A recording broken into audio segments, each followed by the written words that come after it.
Good evening, thanks for joining us. For those of you who were North Battleford this weekend, if you didn't know better, you would have thought you'd been transported back in time, as the sights and sounds all harken back to the 1920s.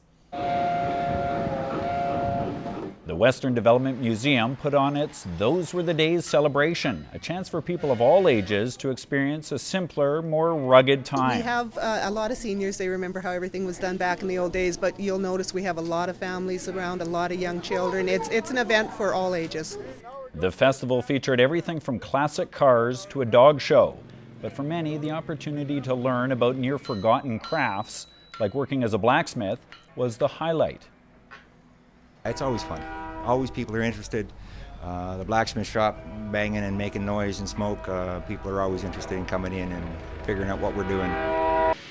The event had taken a 3-year hiatus, and despite some wet weather on Sunday morning, folks were clearly happy for the chance to travel back in time.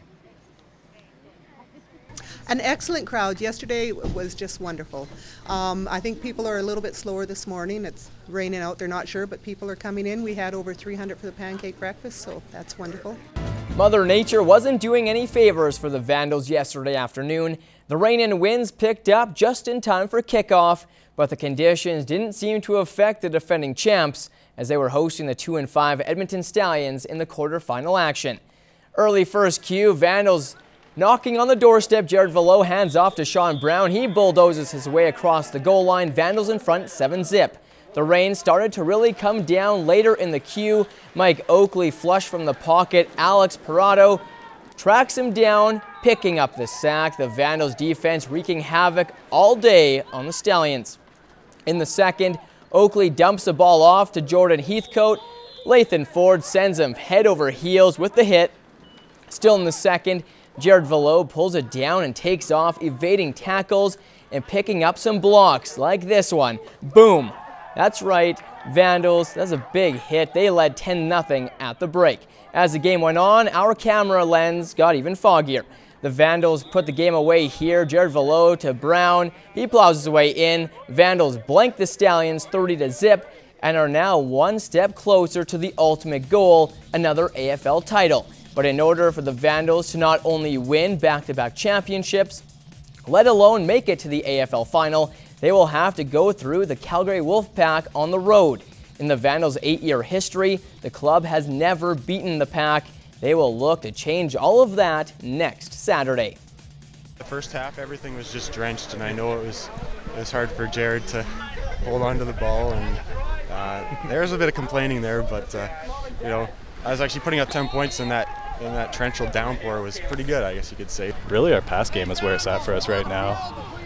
At the start of the game, it was a little rough, but put a few new plays in, run plays that seemed to work good for us too, that kept us going there at the start. A night after having the track heat up, the 5/8 mile Turtleford stretch was cooled off and soaked. Day 2 of CPCA racing was canceled last night due to thunderstorms in the area. The rain was back this afternoon, but the track was ready and the horses were anxious to go. Double G Gary Gorst was the fastest around the track today, taking the day money with a time of 58.98. The Chief Ray Mitsuing was right on his tail at 59.26. Shane Nolan finished in third, Roger Moore came in fourth, and Brian Labicane crossed the line in fifth. Ray Mitsuing's day 3 time was good enough to bump him from 7th after day 1 into top spot in the aggregate. The Chief combined 2-day total of 2:00.80 wins him the 2011 CPCA Turtleford Derby. Gary Gorst was not too far off in second. 007 Roger Moore came in third, while Grant Pries and Brian Labicane rounded out the top 5.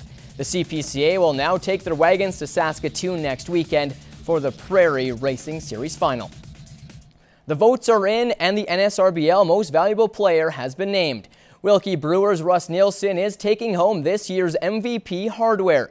He batted .467 with 2 homers and 16 RBIs. While winning all 3 starts, he pitched, striking out 12 with an ERA of 1.4. Border City Blue Jays' Colby Field and Lloydminster Junior Redhawks' Jason Fechter tied for second in league voting.